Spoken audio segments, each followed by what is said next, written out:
Okay, well, it is 6 o'clock, and it is Tuesday, May 26, 2026, and we are in the council chambers of the city of Platteville, and I am calling the regularly scheduled meeting of the Common Council to order. Craig will start with roll call. Kathy Kopp. Here. Tony McFall. Here. Barbara Doss. Here. Bob Gates. Here. Brian Wisnap. Here. Lynn Parrott. Here. Stephen Badger. Here. Okay, the first item on our agenda is consideration of the consent agenda. We have the council minutes from May 12th. We have payment of bills. I have no appointments tonight to boards or commissions. We have licenses, 1- and 2-year operator licenses to serve and sell alcohol as were detailed in your packet. Permits, we have street closing permit from Irving Place from Park Place to North Bonson Street on Saturday, June 20th from 6 a.m. to 6 p.m. for Pride in the Park. And street closing, again, Irving Place next to City Park on Saturday, August 29th from 8 to 5 for the 7th Annual Chalk and Cheese Fest. And then we have a write-off of uncollectible personal property taxes in the amount of $381.85. Do I hear a motion? Move to approve the consent agenda as presented. Second. Okay, we have a motion by Kathy and a second by Steve to approve the consent agenda as presented. Craig will vote. Kopp. Yes. McFall. Yes. Doss. Yes. Gates. Yes. Wisnap. Yes. Parrott. Badger. Yes. Motion carries. Next on our agenda are citizens' comments, observations, and petitions, if any. Before we go there, I do want to make a public thank you to our interim city manager, Mark Roloff. Mark, you have done an extraordinary job as our interim, and you have taught us a lot, and that's good.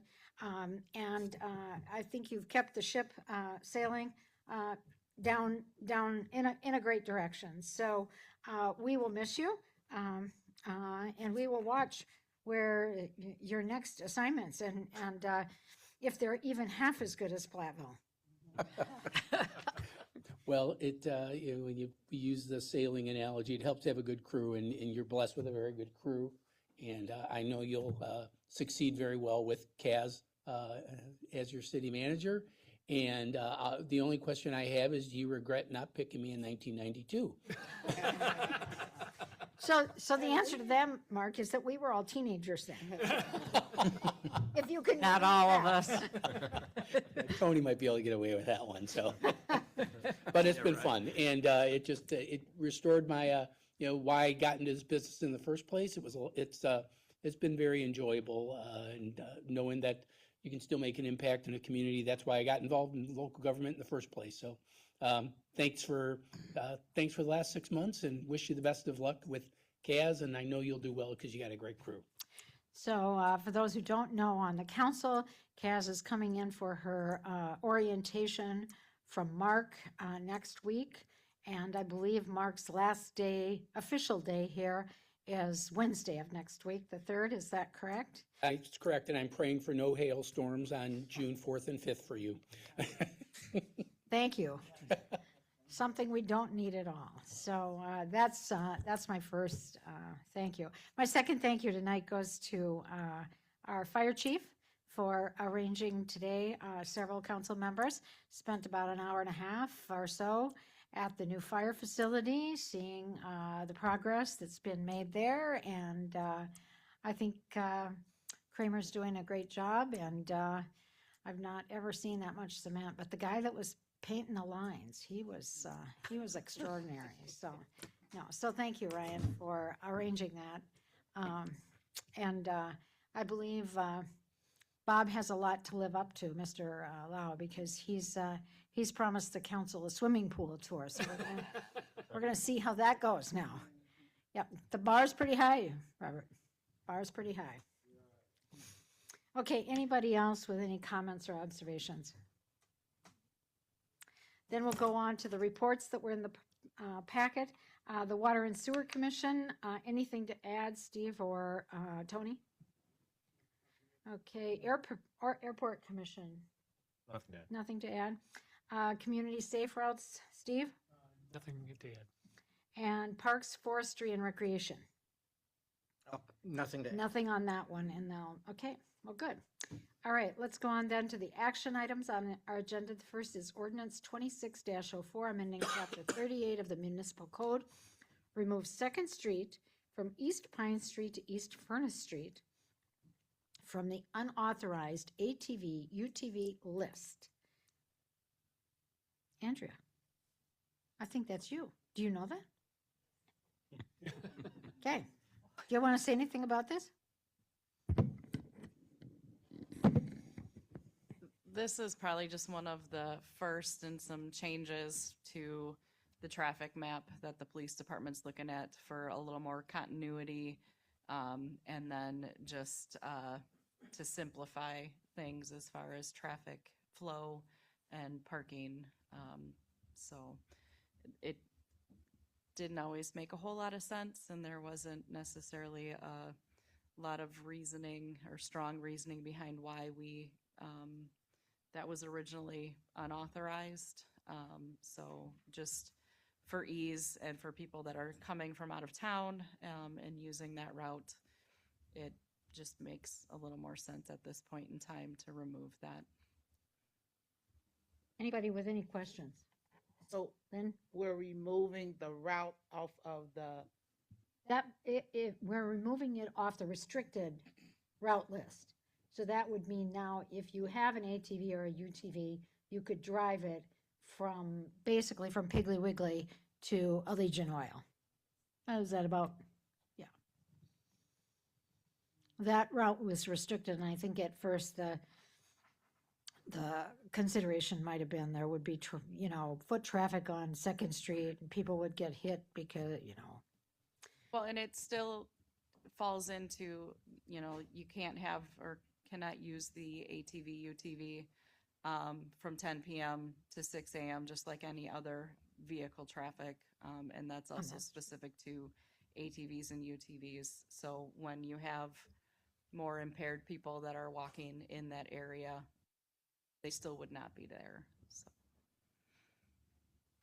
Just curious, is there, just in general with the ATVs, UTVs, how's that looked at? How's that going overall since we've implemented that? Because I know it's been a while. I'm just curious.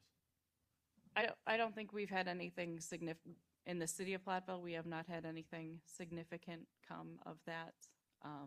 So it's doing a little more education when that ordinance was first put in place to make sure people understand what the expectation is and that it is a little bit different driving in traffic with an ATV or a UTV. And our city ordinance is a little more restrictive than some of the surrounding areas as far as needing to have your valid driver's license, insurance, and being able to signal and everything with those. So that's a little bit different, but otherwise I don't think we've seen any significant changes in traffic because of them. and we haven't had any significant accidents. No, Yeah. Okay. not in the city. Thank you. Okay, any other questions? Otherwise, I'd take a motion.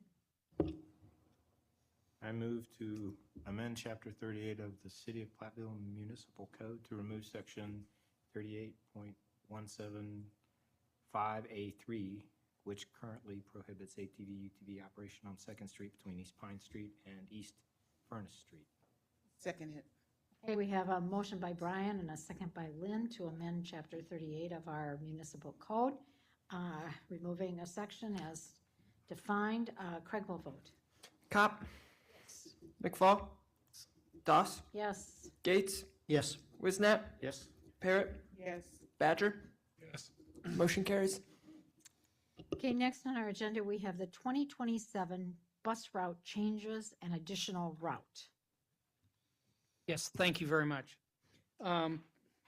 Just to review the history quickly, in August of 2024, we received a letter from Stratton Buses that they would not renew the contract for 2025. The city and university in 2024 partnered to provide 4 bus routes. We scrambled to do the estimates and put out an RFP we cut the routes from 4 routes to 1. And the low bidder, Davis Bus Line, had a bid price over 40% higher than in 2025 than it was in 2024. Reviewing the bus routes and everything over the past year and a half, staff, university, and other selected individuals looked at possibly increasing routes or hours after discussion with WisDOT. Any changes like this would be significant and require an RFP. The group reviewed routes, solicited input from students, and checked it against UWP revenue streams. The group is recommending that we add a Saturday route for 4 hours on Saturday during the academic year based on the purple route from 2024. They also asked to revise certain bus stops to focus on the downtown. Per the council's request, a stop at Farm and Fleet will be added to the purple route. However, it will have a very tight route time, between 28 and 30 minutes for a 30-minute route, with 10 to 15 seconds for loading and unloading at each stop. That's very, very tight. But we'll see how it works and make it work. Looking at some of those stats that we,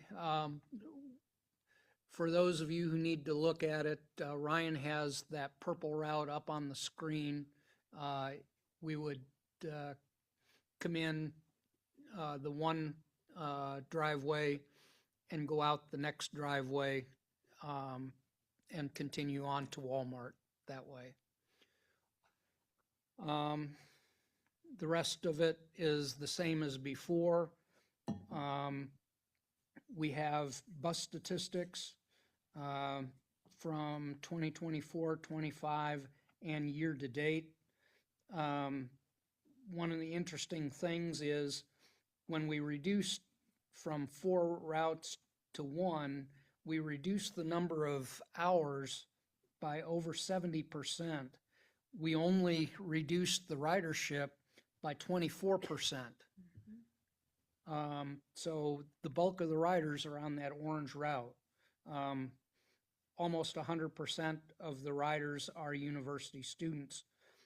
And the cost per rider, because we had those other routes in 2024 that had very little ridership, the cost per rider was almost half of what it was. $3.74 per rider in 2025 and $2.15 for every rider year to date this year because of the use of the routes. Just so that you understand, the budget is neutral for the city. The university pays the entire local match for the bus transportation service out of their segregated fees. So we're recommending that you have a motion to approve the recommendations of the group that would include adding the purple route on Saturdays during the academic year from 11 a.m. to 3 p.m., adjusting the bus stops as presented, and authorizing staff to conduct an RFP process in accordance with WisDOT procedures for the 2027 and 2028 years. This would be starting in January of 2027. January 2027, correct. And have we already advised Davis Bus Lines that? Yes. Okay. All right, additional questions? Thank you for adding that stop in. You know, the thrift shop moves on this weekend. Is that right, We're Kathy? in the process of moving. Right. So that'll be a great stop. All right, if there are no other questions, do I hear a motion? Motion. I move to approve adding a purple route for the bus service on Saturdays during the academic year from 11 a.m. to 3 p.m., adjusting bus stops for the orange and purple routes as presented, and authorizing staff to conduct an RFP process in accordance with the WisDOT procedures. Second. Okay, we have a motion by Bob and a second by Kathy to approve the recommended changes to the bus routes, both in terms of stops and in terms of days of service and times of service. Craig will vote. Cop, Yes. McFall, Yes. Doss, Yes. Gates, Yes. Wisnat, Yes. Parrot, Yes. Badger. Yes. Motion carries. Okay, the next agenda item on our action agenda is ordinance 26-05, the comprehensive plan adoption. Joe? Yes, I don't have any additional information to provide or present since the last meeting, and I've had nobody contact me since last meeting with any comments or suggested changes. So I would be glad to answer any questions that anybody might have. Otherwise, I would concur with the Plan Commission's recommendation to approve the plan with that minor edit of removing that first table on page 40. Anybody here with questions? Steve? I don't know if it's, I want to revisit the issue that Brian brought up last week. I don't know if it's applicable to this particular plan, but I really think it's important for us to have an outline of the lifespan of the infrastructure components within the city, so that we can properly plan for what our future expenses are going to be. Again, it may not be here in the strategic plan, but certainly there's I think it's real important that we can start to prepare for things rather than having things come up on short term. And so I bring it up here just because I think that's a critical aspect that we need. Okay, that is a side note, but Mark, correct me if I'm wrong. Shannon has been currently meeting with a group of university students developing a software solution to at least beginning to track our, for lack of a better word, I'm going to say to track our assets. Correct. Is that kind of where we are with that? Yeah, I don't know what it's, I don't know, I see it on the board all the time that he's meeting with these, and I know we have, for 2 or 3 years, have been talking about how do we track assets, how do we know that it's, you know, that in 2.5 years we need to replace the roof on A building, but in 5 years we need to replace the HVAC system in B building or whatever. Yeah, and I think that that's kind of, our first thing was to just get our assets mapped. Yeah. So, yeah, that wouldn't be part of the comp plan, but yeah, definitely worth bringing up. Any other comp plan questions from anybody on the council? Otherwise, Jim Schneller has asked to speak in favor of it.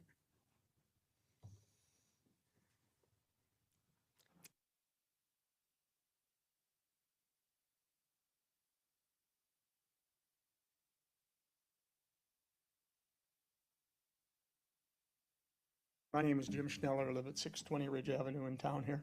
I guess given the emptiness of the room, I probably won't go on, and I have really no additional things than what I spoke to in the informational thing. I just real quickly, if we took a look at some of the arguments that were opposing it, I think most of those can be refuted. And I personally think, separate of whether it's my land or anybody's land, that we need more higher density or medium density than single family. And there are things that indicate that higher density near schools is actually a positive, not a negative. Walking to school, supporting the school, less traffic, and so forth. So anyway, I ask that you seriously consider this and go with the medium density designation in the comp plan for the specific area directly west, across Western Avenue of the school. So, happy to answer any questions you might have for me. All right, thank you. Okay, does anybody else have any questions, or are we ready for any kind of motion? Just to clarify, the piece of property that Jim was just talking about is Medium designated. There's no zoning to it. I mean, you have to understand Yes, there's a difference right. between density clarifications and zoning. And medium zoning can be R1. Okay. Any other questions? Do I have a motion? I'll make a motion to approve the proposed Platteville Community Comprehensive Plan 2026 with the understanding that the first table on page 40 will be removed. Second. Okay, we have a motion and a second to approve the comprehensive plan, 2026 to 2036, noting the removal, and there might be a few other grammatical corrections, but those would be not substantive. So, Craig? Cop, Yes. McFall, Yes. Doss, Gates, Yes. Wisnat, Yes. Parrot, Yes. Badger. Yes. Motion carries. Okay, we'll move to the information and discussion items on our agenda then. Tonight we have an ordinance amending the official traffic map, restricting parking in the vicinity of the new fire station. Yes, thank you. Do we have maps? There are maps that will hopefully go up there. There we go. Thank you. The new fire station, as you can see from the plan set, the proposed building, we have red areas on this map. Lines on the map are the areas that we are proposing we add as no parking. That would be on West Adams Street on the south side, a small section on Lewis Street on the north side, and then just for information purposes, we would be reinstalling no parking on the east side of North Court Street, and this action, if approved, would repeal an accessible parking stall and bus parking on the west side of North Court Street. The idea here is the red areas would allow for apparatus to swing to get out onto West Adams Street, the command vehicles to come out of their garage onto West Adams Street, visibility for people on stopped at North Elm Street.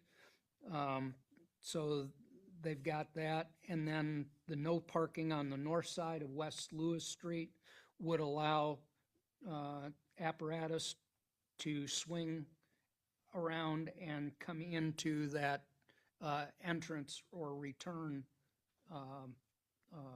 driveway there. Said we had a bus parking on school days and an accessible parking stall that were there as legacy from when O.E. Gray was there. We don't need those, so I'm recommending that those be removed.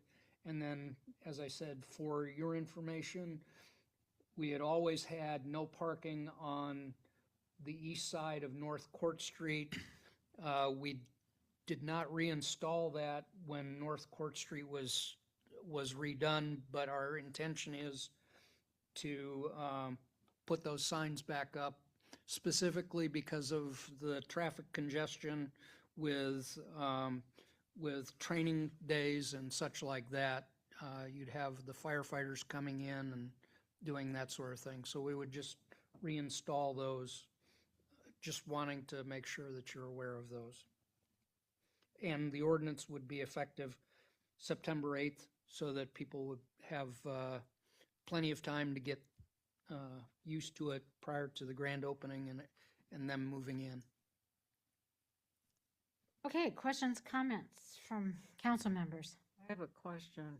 Go ahead, Kathy. Property owners that are affected, have they been Letters went out last week. had any feedback from? I have not had any feedback as of yet. the U.S. Postal Service takes a long time to get things to people. So my guess is that if I receive any comments, it'll probably be next week after they receive their letters. Other questions? Go ahead. Is it, I see down on the drawing, it says 51 total parking stalls. Is that how many are being removed? No, I'm sorry. I borrowed this diagram from the construction plan set for the fire station, and that note, 51 stalls, is what was designated as parking on-site, and those perpendicular stalls on Lewis Street, just east of Elm Street. Okay. So there's a lot of parking that's available off the street for firefighters and such, but with training events and all, there's a lot of, Okay, so is there parking on the west side of Court Street? yes. I don't understand why we would need to remove parking on the east side of Court Street. The intakes to those parking lots are from Lewis Street and from West Adams Street. The only thing that's going on North Crawford Street is an exit from a north parking lot. So I'm a little confused as to why that needs to be restricted and no parking. I mean, you've got other places to come in and go. Couple things. One, that was always no parking. It's been that way for a long, long, long time because of the width of the street. Understood? So if you have parking on both sides of the street, since it's a two-way road, two vehicles cannot pass. We did today. It's very, try a larger vehicle, try a larger vehicle, something bigger than your personal vehicle. It doesn't happen. So there can be gridlock because there's not enough room for the two vehicles to pass. But you won't have fire trucks on that street. You potentially could coming around to get back to the back. So you have to get to Lewis Street. There's two ways to get to Lewis Street. It's either from Elm or around the other way. Yeah. They're both comparable to come around. It depends on the flow, but you have to be able to have room for traffic flow around the block. So that's why we were going to keep what's already listed there. I'm concerned about the people on West Adams Street who are losing their parking. And then we're taking away more parking on North Court Street. So if you look at kind of what was there and the parking stalls are there on West Adams, I'll say from Chestnut to the west, there's like 2 parking stalls there they're eliminating. I'm not worried about that. And the other ones up there, they're, prior to the construction of the facility, there was only like 3 or 4 spots up that way as well too, because there was some no parking on one side of the street prior to the road construction at one point, so. And I can see no parking on the north side of West Adams Street.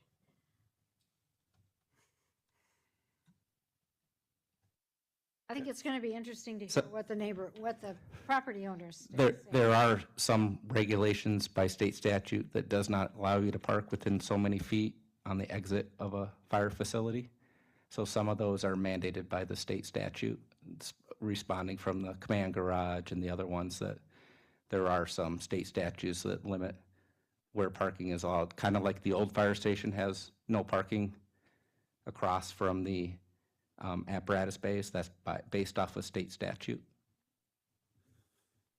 So on North Court, there will be parking on the west side of North Court, but the east side, we're gonna reinstate no parking there. Correct. It's been no parking for many, many, many years, and the signs just never got reinstalled after they did the road work. Yeah. And we were just gonna have them reinstall those back to the way that they were prior to them redoing that road. So effectively on that block, the only thing that's changing is you're taking an accessible and bus parking piece out on that south corner. Correct, we're actually making a parking stall. Oh, there okay. Because we will no longer have handicap restriction there. Okay. So it'll be just a normal parking stall Okay, gotcha. Okay. Because there's handicap parking in the lot. in the lot, correct. Right, okay. So really, on North Court, there's no change There's really no change to Yeah. what the parking has been. effectively. Except for what's been going on for the last about year. Correct, the construction traffic there, but I mean, Yeah, the spots will be more available to the residents once the construction's over, actually. right. So it'll be back to the way it was when Westview was there, or whatever the north, yes, thank you, Louis Gray. Correct. Okay. And also around Adams Street in the front, is there gonna be, when you guys are coming out, if we have vehicles exiting onto Adams, either way, are you guys putting a stoplight in there or something?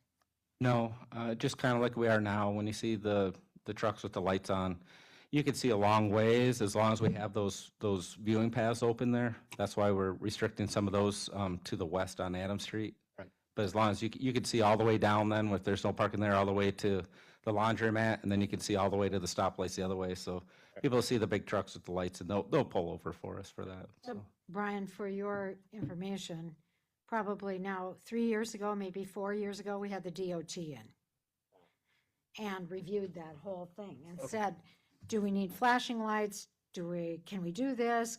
Yeah. And the guy goes, yeah, you can do whatever you want. No lights necessary, no anything. It's like, well, yeah, we don't care if there's yeah. So we did have the guy in from the regional guy or Okay. whatever he was Yes. from, it seems to me he came in from La Crosse, right? Across, correct, yes. Yeah, we showed him the whole thing and it was like, yeah, no, that's just fine. I have another comment. I really don't have an issue with it, but the Adams Street section, in front of houses that are there, if, I guess we're to the point where the fire station is going to be opening in a few months, the restriction coming now that about number of feet from an exit or whatever, my concern comes back more to, Howard, if you sent those when letters went out, is it possible, because it looks like maybe what it might affect 3 houses and 3 the to 4 church. houses? 3 houses in the church. Yeah. Would it be possible for you, if we're going to be bringing this back in 2 weeks, if you do not hear from those 3 to 4 property owners, could you call and at least alert them? And I mean, it's a holiday week. Maybe I would just hate to have us approve something if we've got property owners that, I mean, because maybe it should have been expected, but Isn't there really only one house? I don't know, when I bring up the map, it looks like there's only a house on the corner, 395. That's what I was thinking about. North Chestnut. It looks like that's the only place there's a house. And otherwise, it looks to me like on this, it's some kind of open field. Yeah, so on the Okay. On east side of Chestnut Street, there is only one house property there. And On the south side, and they have, on the south side, you'd have the brick house on the corner. right. Then there's a yellow house, rental house kind of in the middle, and then there's the bluish house now next to where the Peterson property was. There's 3 houses there. All 3 of them have off-street one. parking as well, but it would Oh, affect it those doesn't 3. show on this map. It shows one freaking house. Yeah, as Ryan said, there's the one 395 Chestnut on the east side of Chestnut Street, at the Correct. southeast corner of Chestnut and Adams. There's 395. Right. Yeah, and then there's the 2 houses on the north side of Oh, at Adams the other Street, way, The other way. west the of other way, Chestnut, right. between Chestnut and Elm Street. But taking the that would be- parking, That but- would be impacted as but- well. but They taking, the- have, but taking the parking off the south side of West Adams Street from Chestnut to Court Street doesn't really affect anybody. they have off-street parking, or they have parking on Well, Chestnut because Street. because there's no house there. Well, There's just the one house on the corner, guy on the and it, House on the it corner. faces into Yes. Chestnut Street. Yeah. Correct. As a driveway. And then the Yeah, other the is properties affected driveway are for the at church. the other end. The driveway for the church.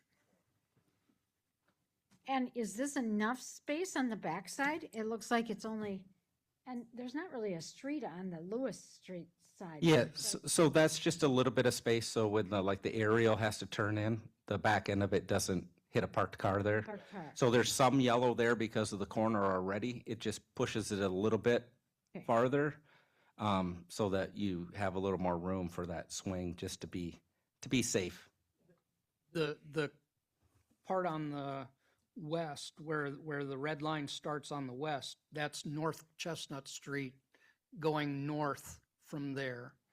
And then the idea here is, as Ryan said, to allow the apparatus to swing in just past that concrete section in Lewis Street that we put in.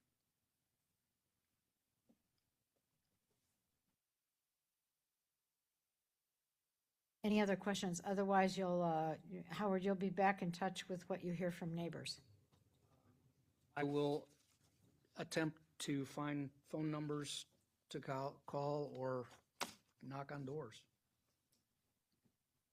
All right, any other questions on the parking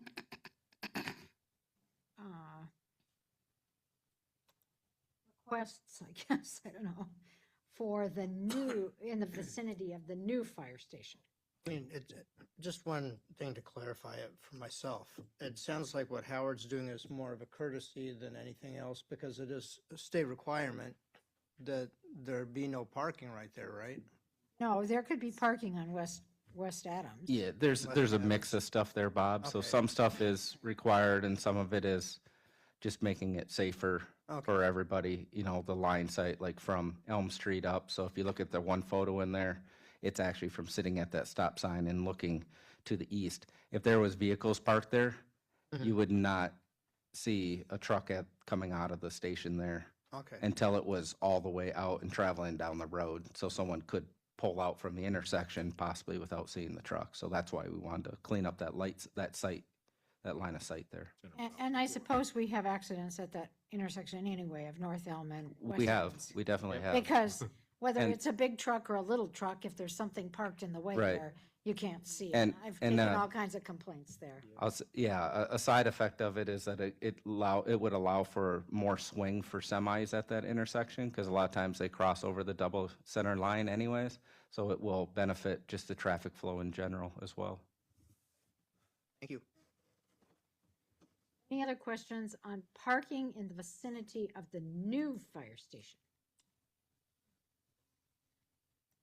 Then there's a question of repealing parking regulations. Yes, this one is at the old or current fire station. Ryan just spoke about the parking we have a restrictions. map? There's actually a photo. Okay. I didn't specifically call for it, but there's a photo that shows the area from 250 to about 310 East Main. That the curb is painted yellow and there's signs that say no parking between the signs. And the only reason for those being there is, as Ryan mentioned, that's state requirements to allow the current fire trucks to swing to get out of the current fire station. When that's no longer a fire station, then that can be opened up for parking. 3 stalls maybe? Questions or comments on that? My comment is this. If we're going ahead with this East Main Street project, and we in fact are probably going to have to purchase that building and demolish it, does it make any sense to put parking there right now?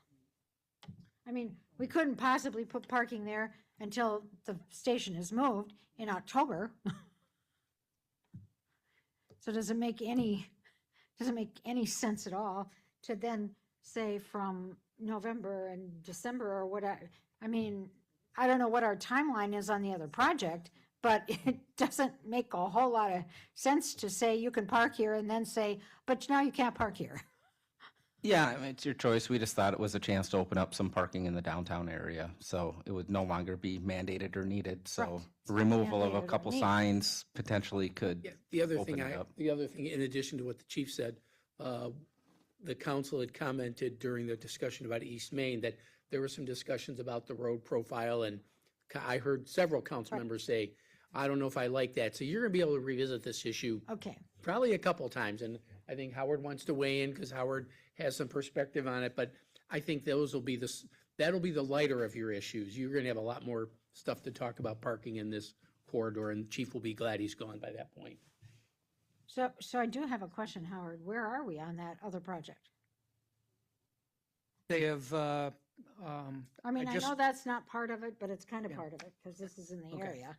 as a matter of fact, today, we received a report from the Wisconsin DOT that they have approved what they call the conceptual relocation plan. Basically, Ms. Rudolph and the folks that were on Yeah.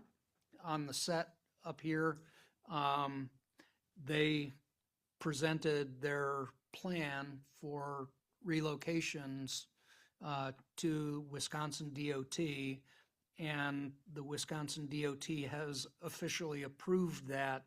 So now we can go with the next steps. I'm not sure how many next steps there are, but there are quite a few to include appraisals and such as that. But it's step one.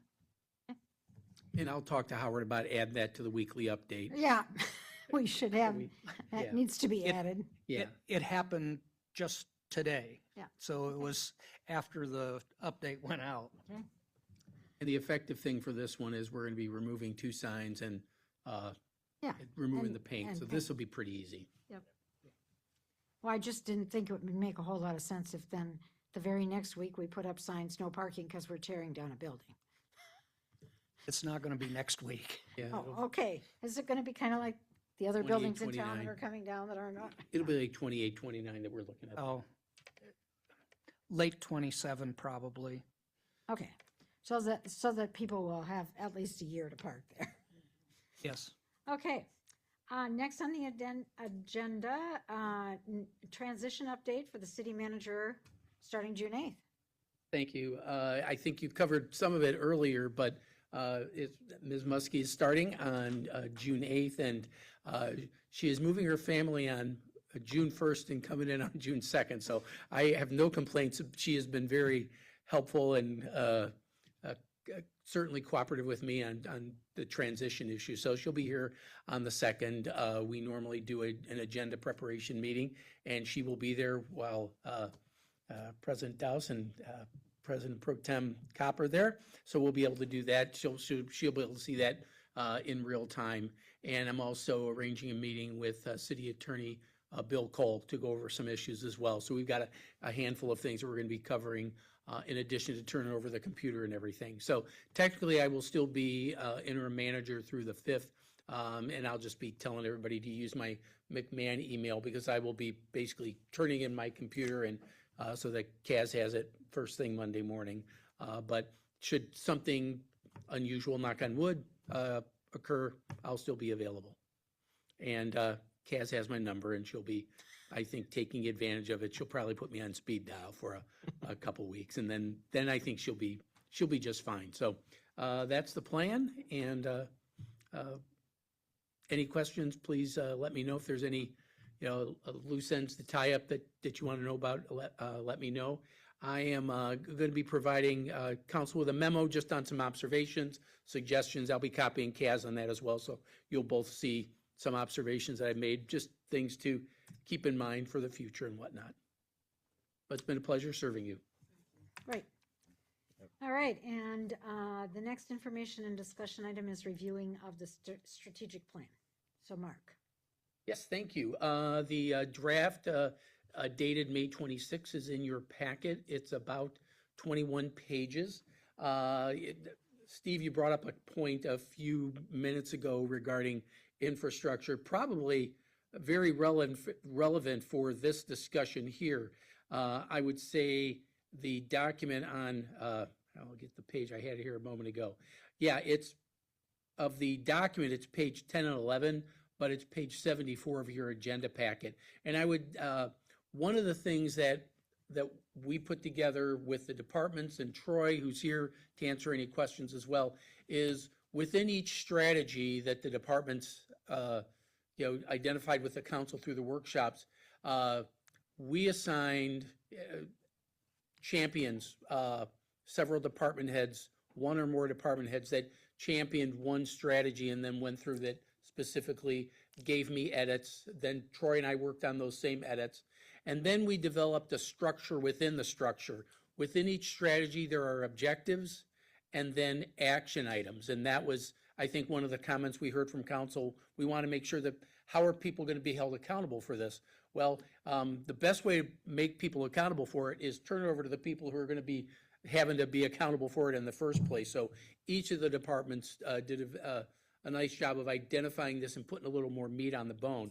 Specific to Steve's point, which I think is a good example, I think the answer to your question is the first bullet under infrastructure, strategy, infrastructure, objective, infrastructure planning. And it talks about developing a 10-year CIP plan, capital improvement plan, to identify long-term investment requirements, identify major street reconstruction projects, grant-funded projects coordinated with state-funded projects, and major maintenance on building and related subsystems. And I think that's, and guess who I turned that one over to? I turned it over to Howard, and Howard, just diligently took a look at this and said, what do we need? And I think he was also keeping in mind what Ryan and the students at Platteville had been doing with respect to that maintenance system that Barb talked about. So that's just one example, but I thought it was a good one to point out. And everybody did a commendable job of putting things in there that they can look at and say, yes, I can work on that. And this is one of the things that I will be going through with Kaz, because this essentially becomes a script for her.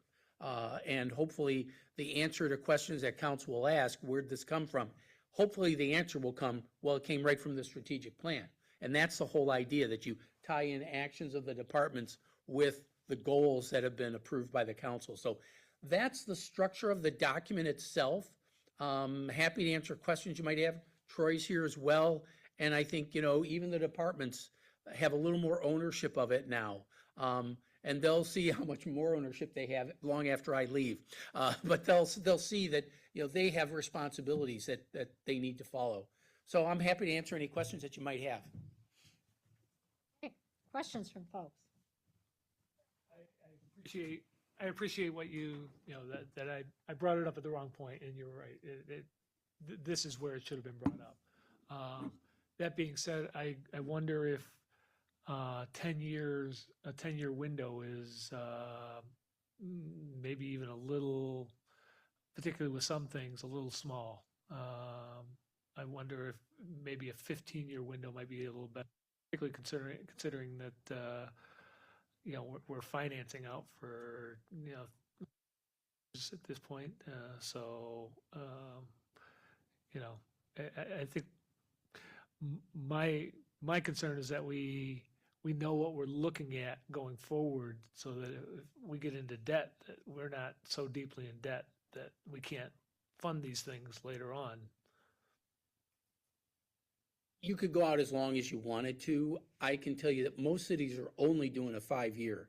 So the fact that we're already looking 10 years down the road, I think when you start talking about DOT projects, you're going to see the DOT put a 10-year a scope on it. Now, they may have other scopes, but they're not necessarily advertising those. But I think part of the idea behind the maintenance system that Ryan's putting together with the students is to foresee. That's okay. Shannon. I'm sorry. Shannon. I'm It's sorry, okay. putting Ryan on the spot there, but sorry for showing up. It's Yeah, okay. it was Shannon, because it's the building projects. So the idea behind that is to identify those projects so that you're not just, why'd this all of a sudden show up even on a 10-year CIP? It's been foreseen for some time. Howard, I don't know what, It's a balance. I mean, how much effort do we put into a 15 or 20 or 25-year look ahead? Like you say, balance it against finances. It's hard enough to balance things out for financing 5 years out, let alone 10 or more years out. And I don't know whether you all like the answers that you'll get when we talk about some of that. When I tell you that we need $3, $4, $5 million and we can only afford $1 million, how does that backload the 10, 15, 20-year plan? Do we put in $1 million for 3 or 4 years and then show the 15 or 20 million dollars a year in year 6, 7, and 8 because we didn't do them in years 1 through 5? Yeah. And I appreciate that. I think step one is to just know what we're looking at. Step two is then, okay, how are we going to deal with it? And Understood. And I think it's important because there's obviously things that come into the mix in the meantime that that if we have perhaps put some luxuries in place, and now we're going to end up under the gun for some critical needs. I think it's just a matter of knowing where we sit, and I think Brian had the example speaking for you, but where he went, his family member went in to a company and they said, "Look how much money we have," and after he looked at what they were facing in the near future, he was like, "You don't have any money." That's an old example. Sure. I think, just to kind of chime in here, what I'm seeing is we've got tools that are coming into place to give us the look, which is the CIP, the PASER, and then this, the maintenance management system. It seems to me because then the other stuff that I see under here, well 7's, the sewer plant expansion, I would expect some of those to be showing up in those 3 tools named at the top. So I guess what I'm thinking is, or what I envision is at some point, sort of a coalesce those 3 tools kind of overlapping and being able to somehow look at them and say, okay, between what are if we put a 10-year scope on that, say, okay, within that we've got things that are part of the CIPs, things that are part of PASER, and also maintenance stuff, and we'll start to have a look, a kind of a comprehensive look on that. I think that's, in my mind, that's something that I'm thinking Kaz will probably be wanting, charge would be to coalesce that information for us to be able to digest it and start to make decisions off of it. So that's where I think we have the makings of that kind of a view, and we can go from there. So. Just an example of how this meshes with other parts of the plan. Troy and I wrestled with one of the topics under fiscal stewardship, which is the immediate previous page there.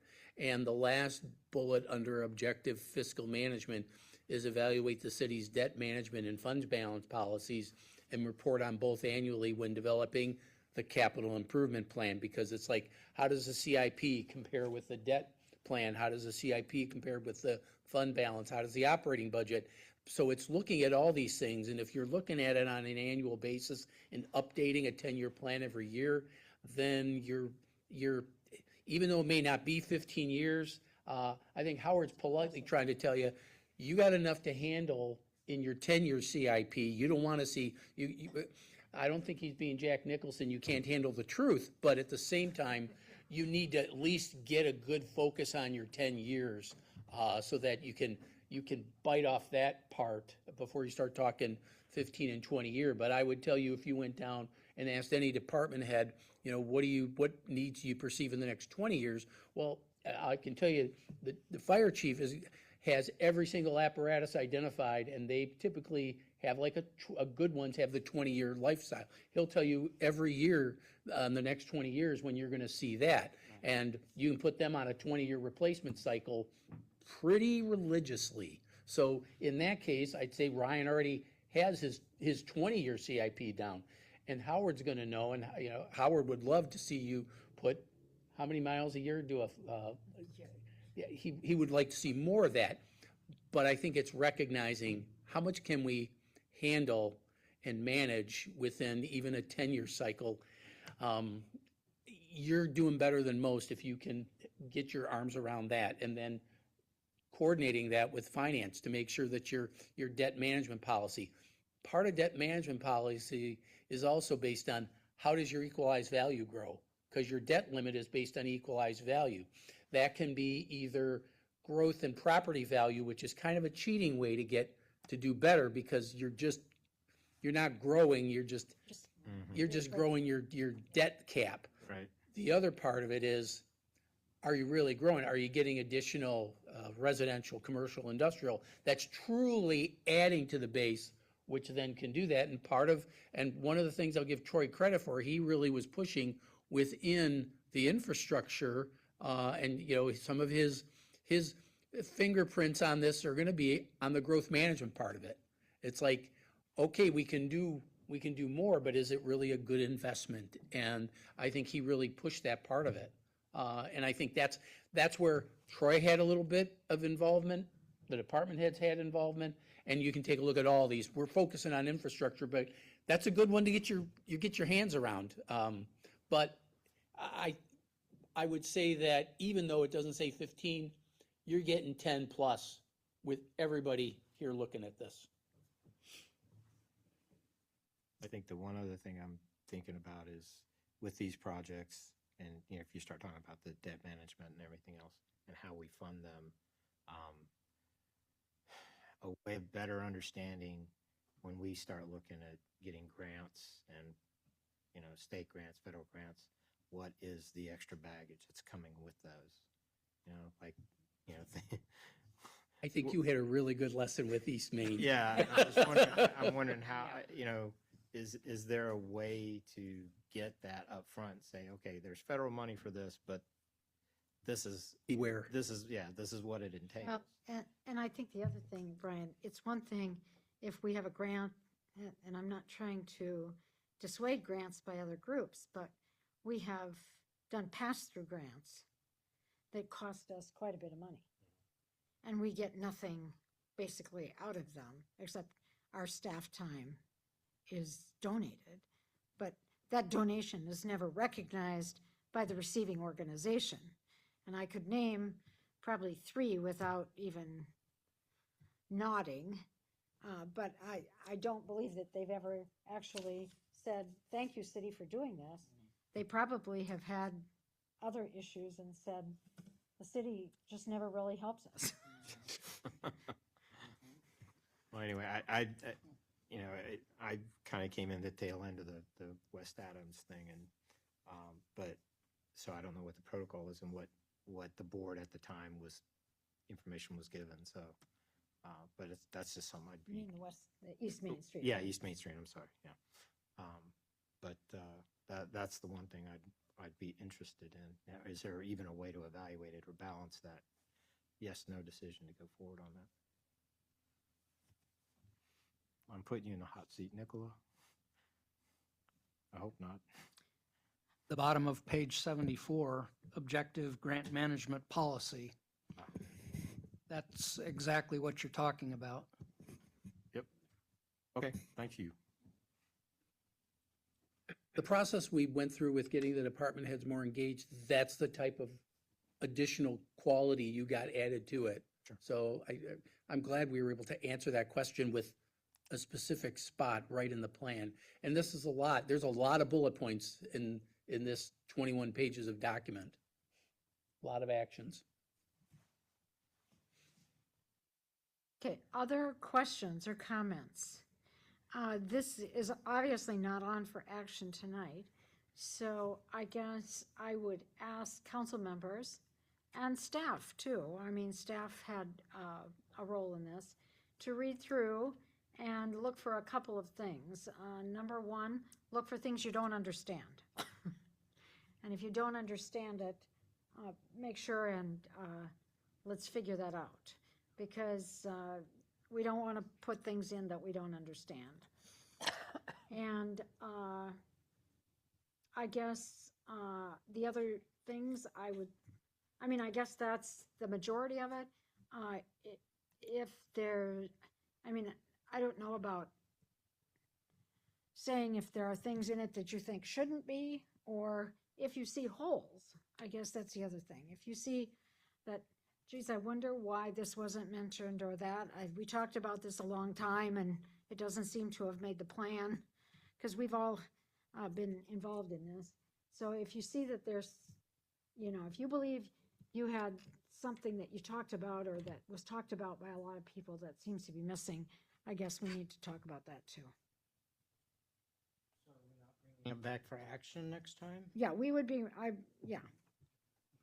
But I would say we would bring it back for action unless somebody comes at some point in time and says, I really just don't understand this bullet point.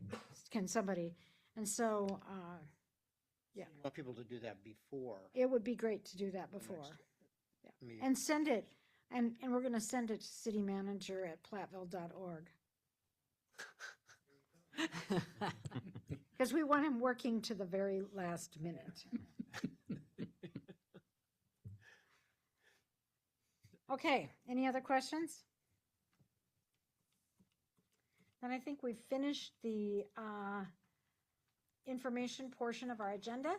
And so I would then take a motion to go to closed session for Wisconsin State Statute 1985, Parent 1, Parent G, for the governmental body who is rendering oral or written advice concerning strategy to be adopted by the body with respect to litigation in which it is or is likely to become involved.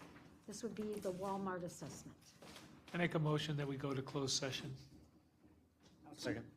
Okay, we have a motion by Steve and a second by Bob to go to closed session. Craig will vote. Cop, Yes. McFall, Yes. Doss, Yes. Gates, Yes. Wisnap, Yes. Parrot, Yes. Badger. Yes. Motion carries.